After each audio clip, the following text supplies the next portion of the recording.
This is a story that involves stalking, psychological torture, alleged sexual abuse, kidnapping, and murder. Listener discretion is advised. Christine Belford, Beth Mulford, and Tom Matusiewicz lay dead in the entrance of the Wilmington courthouse. David Matusiewicz has just narrowly been captured by authorities, trying to escape the crime scene in the rear of the building. They killed the person they hated the most in the place they hated the most.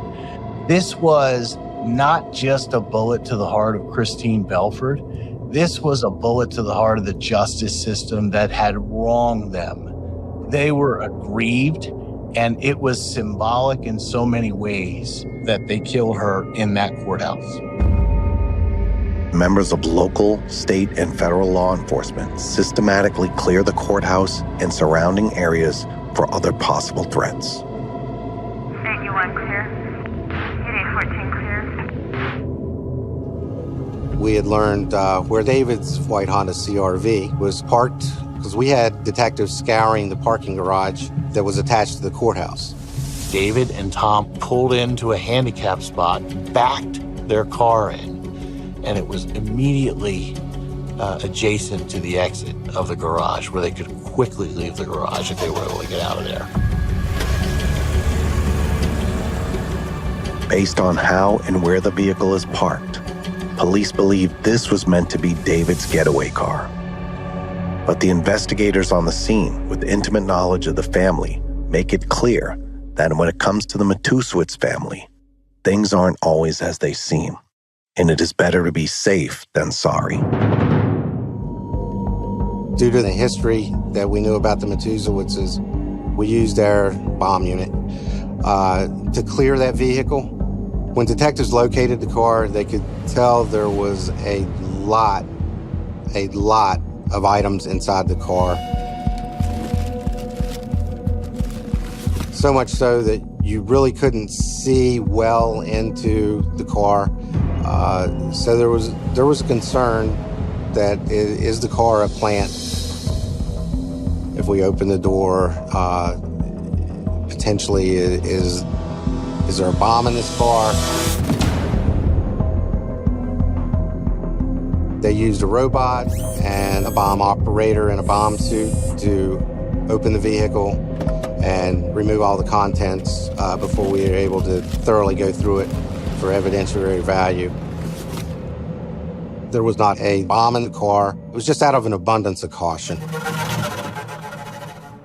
There may not have been a bomb in the car, but what investigators do find points to something more sinister and far-reaching than just a courthouse shooting. The white Honda CR-V that was located in the Renaissance building ended up being a treasure trove of evidence for this case. There was a large volume of documents that ended up being relevant to the case.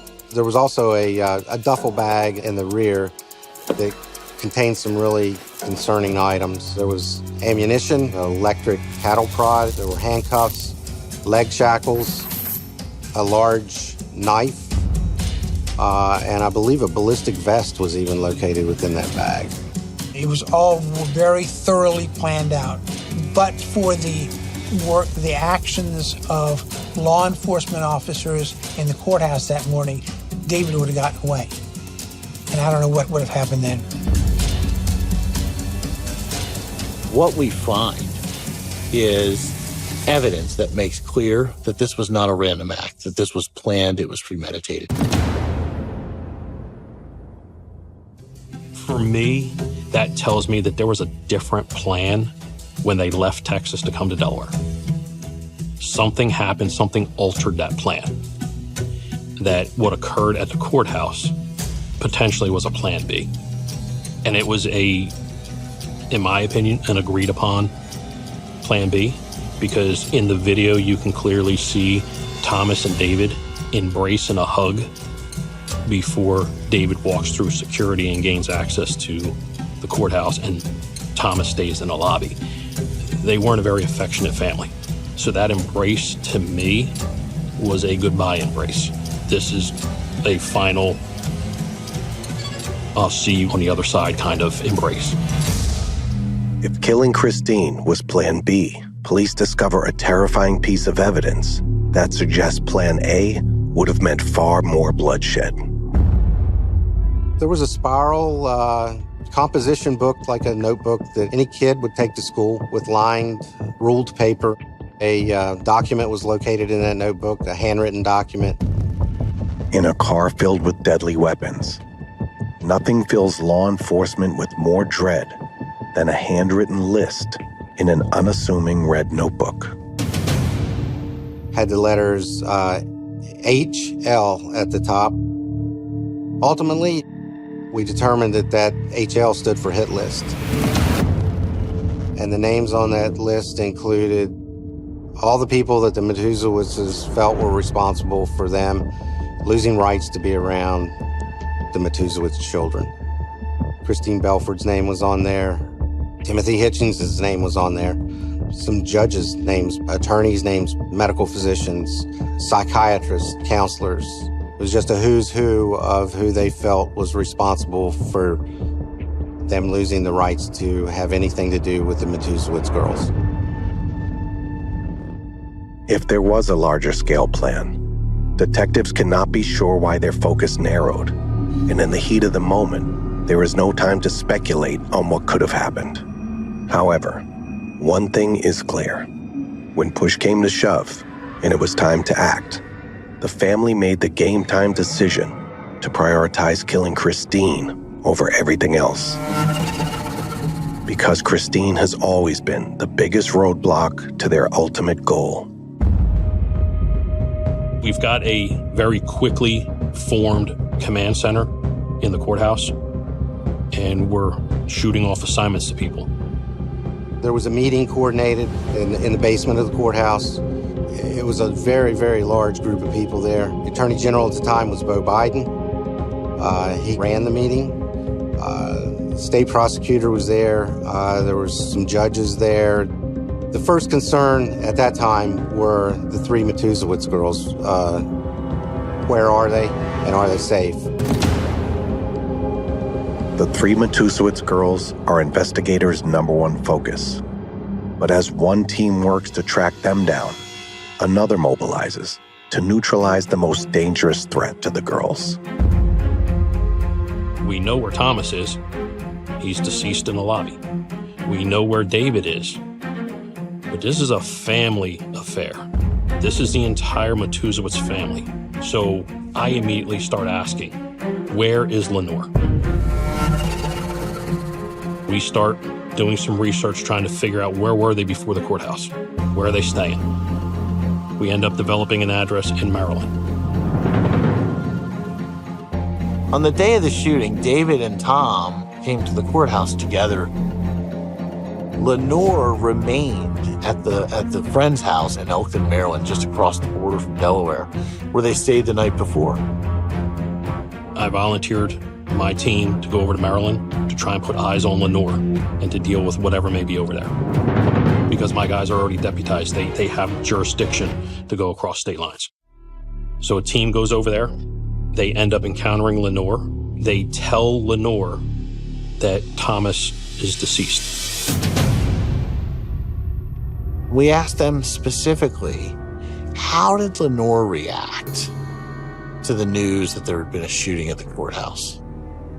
And the answer we got was not what a person would expect. She almost doesn't care. The way it was conveyed to me was there was really no follow-up questions, no real reaction to that. Lenore seemed nonplussed, focused. Her immediate reaction was not, oh my God, my husband's dead, or maybe David's dead. It was, we have to get the girls now. We have to go get the girls right now. In an online interview with Crusade Radio, Lenore freely reveals her motivations for the aggressiveness with which she pursued the three girls. Lenore explains that she is driven by her belief that she had to protect her granddaughters from Christine's alleged predatory behavior.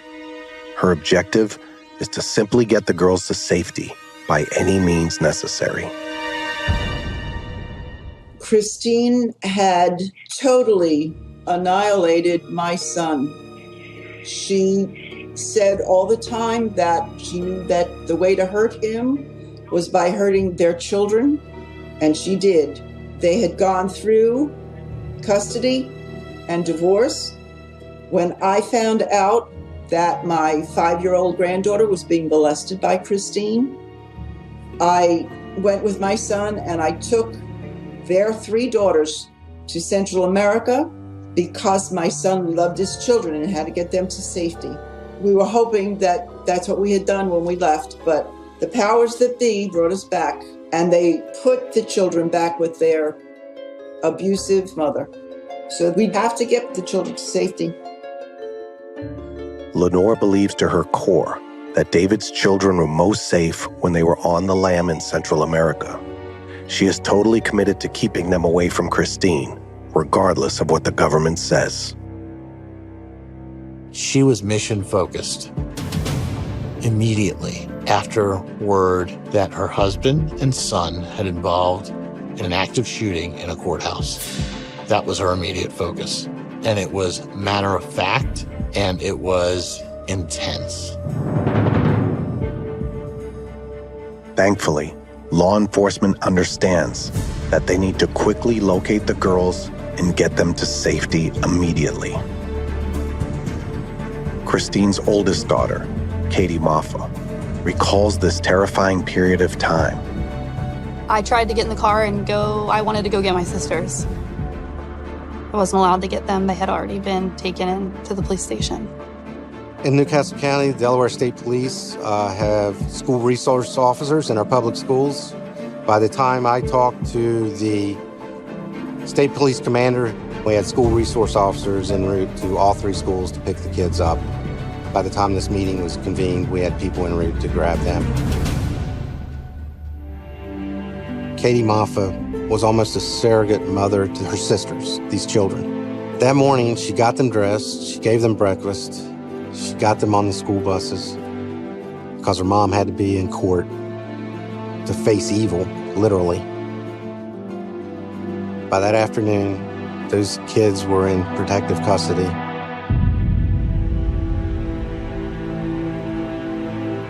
We contacted authorities in Texas to try to locate Amy. I was able to make contact with the Hidalgo County Sheriff's Office, and we used the FBI task force out there.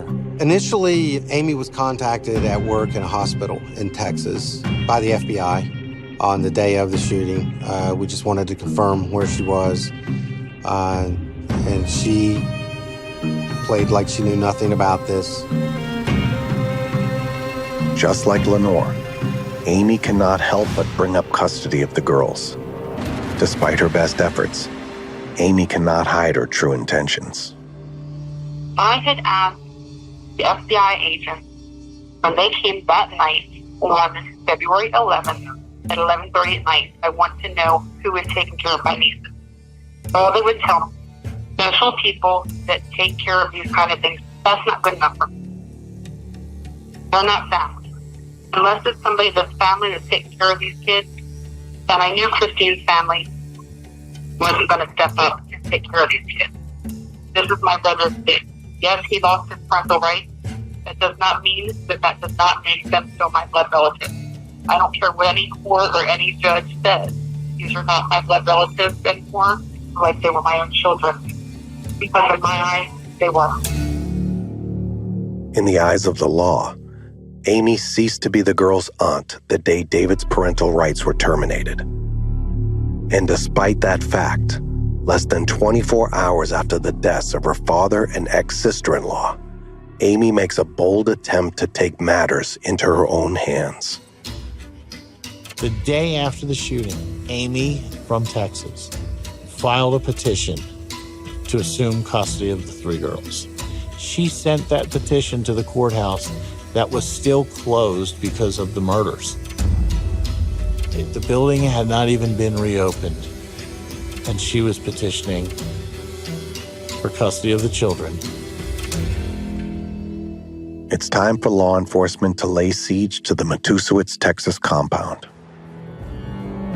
Millard Greer feels confident that the ranch, with its weapons caches and battle trenches, will hold valuable insight into the family's planning of the attack at the courthouse.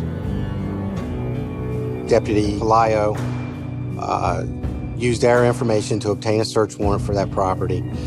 The house in Ed Kelch, again, every stone that was turned over had evidence. There were books on how to escape from the country undetected. There was a book whose title was Kill All the Lawyers. He called us back during the search rather than after, just to try to figure out what we wanted to do with the volume of evidence that was there. There was so much ammo there that we were unable to even get it to Delaware. We investigated bringing it by train. He says, I'm in the bedroom and there's ammunition everywhere you can look. There's documents here instructing Amy where to go to a storage locker that has more weapons. In that letter, Tom says, don't let the government take your guns. When the government takes your grandchildren, it ceases to be your government.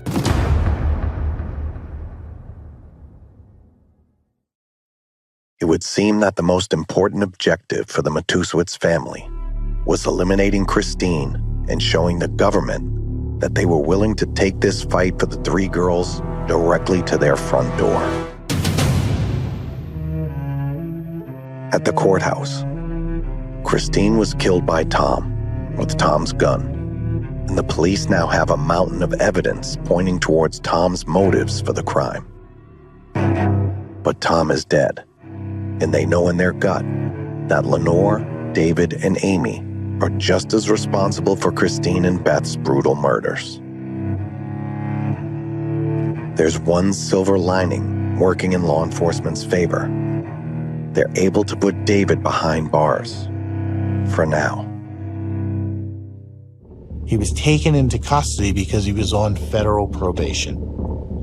And it was immediately clear that he had violated that probation because the terms of his probation would not allow him to travel with anyone outside of the state of Texas without his probation officer's approval, which he did not have. He was allowed to travel to the courthouse, but not with his parents. He didn't tell the probation office about that. He also traveled in vehicles full of guns and ammunition, among other things. As a federal probationer, he was not allowed to be in possession of a gun. So, because he had violated his probation, he had to go back before the federal judge who sentenced him for the kidnapping case. And that judge found that David had violated his probation and sentenced him to an additional 6 months in prison. I work for the state police. We prosecute things in the Delaware state court system, and we had hoped to be able to articulate a murder charge against these individuals, along with conspiracy charges. We believed there was a large conspiracy amongst this family to kill Christine Belford. Beth Mulford ended up being collateral damage in that. However, proving that is another story entirely. Investigators are faced with an uphill battle as they work to somehow connect David, Lenore, and Amy Matusiewicz to Christine's murder. We just don't have the evidence to prove the conspiracy. We were hoping to find some communication, an email, a letter, a text message, anything that would allow us to show that they came here to murder Christine Belford. We knew it, but we didn't have the evidence to bring a murder charge. Despite all of the evidence found at the ranch, in the car at the courthouse, and the hundreds of letters and emails sent between the Matusiewicz family, detectives still feel as though their case falls short. As much as they want justice for Christine, they know they only get one shot at a murder conviction. It was all chips on the table. If they're found not guilty, it's over. That's when Ed McAndrew came into the picture. David was in custody for violating his federal probation. We knew we had a 6-month window, therefore, before he would be out on the street and released. From the spring through the summer of 2013, it was in that 6-month period that we built the case. Ed McAndrew's primary role at the U.S. Attorney's Office was as a cyber guy, prosecuting high-tech crimes, so to speak. And he made everybody aware of, there is this statute on the books at the federal level, cyber stalking resulting in death. However, at this point, the statute of cyber stalking resulting in death has never been prosecuted before in the United States, making its successful application in this case a potential landmark moment for the prosecution. But only if Ed McAndrew and his team are able to get a successful conviction. We were creating new law as we were putting this case together. So within this new legal framework, we then had to conduct an investigation to gather all of the evidence that we would need to prove the crime beyond a reasonable doubt. That involved pulling together physical evidence, witness accounts, documentary evidence, tons of digital evidence. So that day was the turning point, really, the day that Ed made us aware that that statute existed. But it looked like it would be a tall challenge. Luckily, our partners at the U.S. Attorney's Office felt it was only right to give it a shot. We have to try it. We can't just let these people go free. There are certain types of criminals who really are committed to their criminal objectives. The law is not going to stop them. It may slow them down for a while, but unless they are incapacitated, it will not stop them. And knowing just how far the Matusiewicz family has gone to harass, intimidate, and ultimately murder Christine, the prosecution knows that the only way to truly stop their campaign of terror is if the whole family is behind bars. The prosecution decides to take the leap of faith with no parachute. They build and present their case against the Matusiewicz family. This would be the first time in United States history that someone would be convicted of cyber stalking resulting in death. The trial is going well, but if Ed McAndrew is going to pull this off, he needs an ace in the hole, a star witness. One of the most striking moments was when the oldest daughter testified.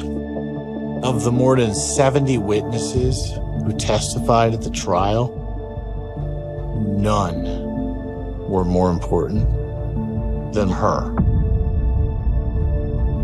It was excruciating for us to have to put her through that, to have her testify, because in many cases, a child victim in particular is re-victimized by having to relive all of that, by having to confront and be confronted by these agitators. Keep in mind that the oldest daughter had not seen David, Lenore, or Amy since being rescued in Nicaragua years earlier. Here she was confronting them in a courthouse, walking into a courthouse just blocks from the courthouse her mother walked into and was murdered in, to face them. She got up there and said, "My mother never hurt me. My mother never hurt any of us." In her own words, the oldest daughter took the stand at 14 years old and looked right at her father, grandmother, and her aunt and said, "None of that is true." So this was the moment of truth for the Matusiewicz. And they sat there blankly, David in particular, as the person they were so committed to saving dismantled their falsehoods in front of a jury. Dr. A.J. Marsden attempts to peek behind the cold, blank stares of Christine's killers during the eldest daughter's testimony. When the oldest daughter told the truth on stand and said this abuse did not occur, I don't think Lenore and David felt remorse for the lies that they told. Instead, I think that they felt angry that this child, this favorite child of theirs, was not going along with the plan. And they probably felt like this was a sign of Christine. This was one of Christine's traits coming through on this particular child. Putting her on was important because the jury needed to hear from her that what they were saying Christine had done was not true, was completely false, was not based in reality, and only the oldest daughter could do that. What gives a 13-year-old girl who has been through all of this the strength to walk through those doors, take that stand, and tell you exactly what did and didn't happen? The promise of justice, the possibility that it could be made right after all of these wrongs. I'm always amazed at how victims of crimes, particularly, horrific crimes, find the strength and the reason to believe that the system's going to work the way it's supposed to work. It's very reassuring, in terms of our system of justice. Lenore, David, and Amy Matusiewicz are each found guilty of cyberstalking resulting in death. All three are sentenced to life in prison. This wouldn't have happened without a huge, huge team of people. And the willingness to risk losing that trial. Lenore Matusiewicz, after the trial, became ill. And it became clear that she had terminal cancer. She was not able to be present for the sentencing with David and Amy. So the judge in the case actually went to the hospital in Philadelphia, where she was in custody under the supervision of the United States Marshals, and sentenced her to life imprisonment on her deathbed. The defense wanted to put off the sentencing, and the judge said, no, I'm going to the hospital. She's going to hear her sentence before she dies. David had no reaction to his sentence. There was a sense, and it was something that, a number of the psychologists we talked to us about, that there was a real question of whether David felt things and how he felt things, whether he really had empathy, whether he could relate, whether he was rational. And his reactions in the courtroom seemed to reflect that. He just didn't have a reaction. It certainly wasn't a surprise, as far as any of us could tell, from watching his reaction to the verdict and the sentence. Amy was more emotional in her reaction to both the verdict and the sentence. I think Amy understood how much she had lost. And I think Amy was the one who felt the loss of her life and her liberty the most. Amy had her own family, had her own child. She was now not going to be present for the rest of that child's life. This case at its core is about relationships between parents and children. Families were affected by the deaths of Christine Belford and Beth Mulford. The lives of countless innocents were changed forever. I wanted to understand the true impact that this one family's actions had on so many, and the lasting effects of that trauma. I decided to sit down and speak with psychologist Dr. Patrice Berry, who specializes in family structures, as well as generational trauma, in an effort to make sense of this unimaginable tragedy.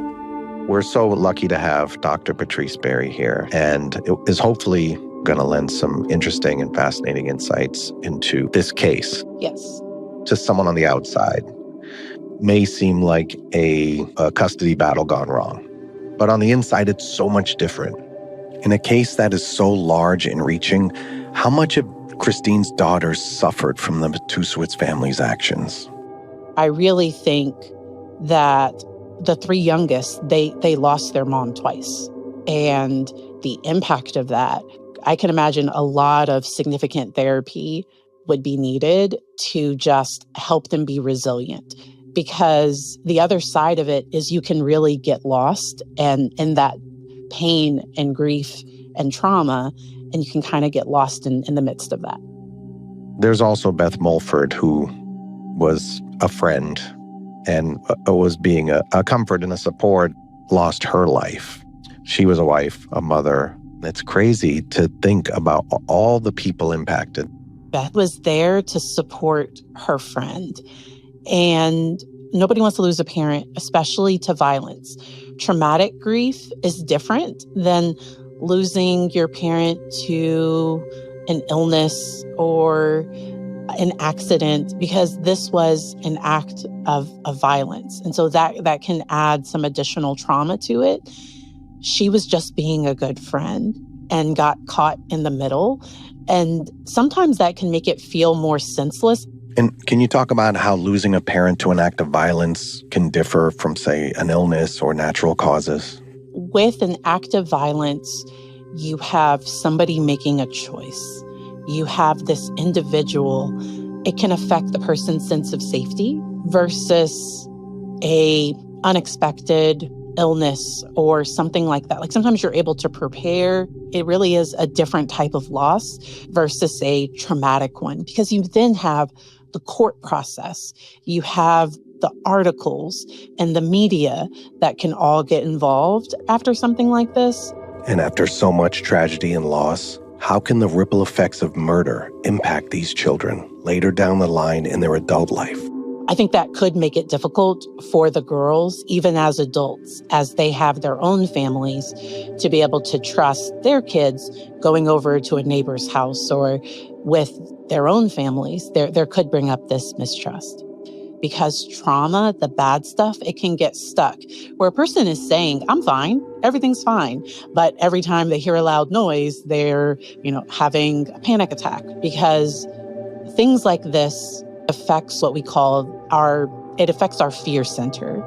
And there are fear responses. And if there is a present danger, being in a fear response is normal. But if I'm having a fear response when I'm safe, if I'm in fight, flight, freeze, or people please mode, and I'm safe with my partner, that can make it hard to navigate life. Yeah, absolutely. And in your experience, how do the victims of these traumas ultimately heal from this? So with the trauma survivors that I work with them on going from victim to survivor, because victim means I don't have any control. There's nothing I can do. I can't bring them back, which is understandable. But survivor says, I am going to work on managing my emotions. I am going to work on managing my behavior. I'm not going to try to control everybody around me. I'm going to take responsibility for my triggers. And that can help stop that generational trauma. It's wonderful to have this time with you, because I think it's important for people to know that amazing people who do what you do are out there. So I can't even thank you enough for being with us today. Thank you for having me. The ripples that have echoed from this case are seemingly endless, and it's truly scary to think about the lasting impact the Matusiewiczes have had on everyone involved. Christine's sister-in-law, Jenny Puglisi, sums up the strength Christine had in making sure she did all she could for her daughters. Christine mattered. The Matusiewicz family tried to make it like she didn't matter, but she does. And her children are resilient and strong and in ways that they shouldn't have to be, but they are. And they tried to wipe Christine off the face of the earth, but they haven't done it. How do I remember Christine? Strong. larger than life. Christine was a light that never went dim. She taught me a lot. She taught me how to love myself and others. Christine was a great mom. And I think if Christine had a house, it would be the size of Earth so she could take all the children and just love them unconditionally. She will always be in my heart. What makes this family so scary is they will stop at nothing, including murder, to gain the custody of David's 3 daughters. Not only will they stop at nothing, they have the ability to manipulate educated, professional people to enter into their conspiracy and act as unpaid agents for them. What separates the Matusiewicz family from many, many of the other cases I've worked is the synergy that they had. They worked together collectively to advance a goal. And that goal was not to care for these 3 girls, truly care for them. Their goal was to destroy their mother. And when it appeared as though that wasn't going to work, that they weren't getting the effect that they wanted, they changed their plan. And unfortunately, that change led to Christine losing her life. And these young girls, yet again, mourning the loss of their mother. In this particular case, you know damn well that those kids were going to be protected by the state of Delaware. The day of the shooting, I was actually able to go into the police station and meet with my sisters in a room. I didn't know it was going to be the last time that I would see them. Katie was separated from them and would never reside in the same home with them again. They took away my mom and my sisters and my home, and I was 17 with a 9-month-old. I don't know how I dealt with it. I think having my daughter pushed me through. I realized I had to keep doing things that I was doing for her. I couldn't really break down or do any of that. I'm a mom. I do see a lot of similarities between me and my mom. The Matusiewicz family is a collective of wolves in sheep's clothing. You wouldn't think twice about them if you passed them on the street.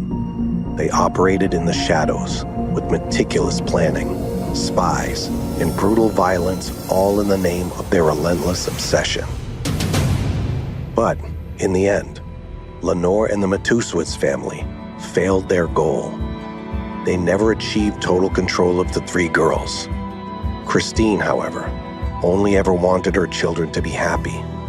Every day she woke up and chose to love and protect all 4 of her daughters.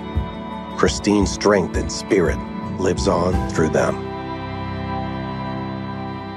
Thank you for joining us this season on Very Scary People, a family to fear.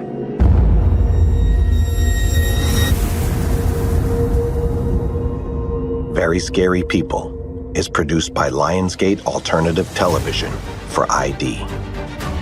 For ID, our executive producer is Keela Woodard, and our producer is Jessica Horowitz. For Lionsgate Alternative Television, our executive producers are Donnie Wahlberg, Desma Simon, Lee Purinton, and Jonathan Baruch. Producers are Ben Glasson and Elize Nzunza. This podcast was recorded by Steven Sletton and mixed by J.D. Colson. I'm Donnie Wahlberg. You can follow our show wherever you get your podcasts, and we'd love it if you could take a second and leave us a 5-star review on Apple Podcasts or Spotify.